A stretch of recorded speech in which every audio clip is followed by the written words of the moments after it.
محمد نعیم پوچھتے ہیں، میں نے ظہر کی فرض نماز میں پہلی رکعت میں سورۃ الکافرون پڑھی، اس کے بعد دوسری رکعت میں سورۃ النصر پڑھنی تھی، غلطی سے سورۃ الفیل پڑھ دی، کچھ ہی پڑھی تھی کہ پھر اس کو چھوڑ کر سورۃ النصر پڑھنا شروع کر دیا، تو اس نماز کا کیا حکم ہے؟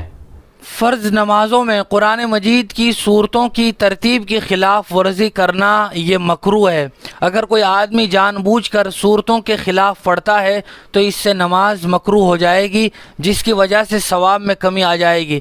لیکن اگر کوئی آدمی بھولے سے صورتوں کی ترتیب کے خلاف پڑھ لے تو اس سے نماز پر کوئی فرق نہیں پڑے گا اور نماز مکروہ بھی نہیں ہوگی۔ اور اگر آدمی نفل نماز میں صورتوں کی ترتیب کے خلاف ارادے سے پڑھے یا یہ کہ بھول سے پڑھے تب بھی نماز پر کوئی اثر نہیں پڑے گا، یعنی نماز مکروہ نہیں ہوگی۔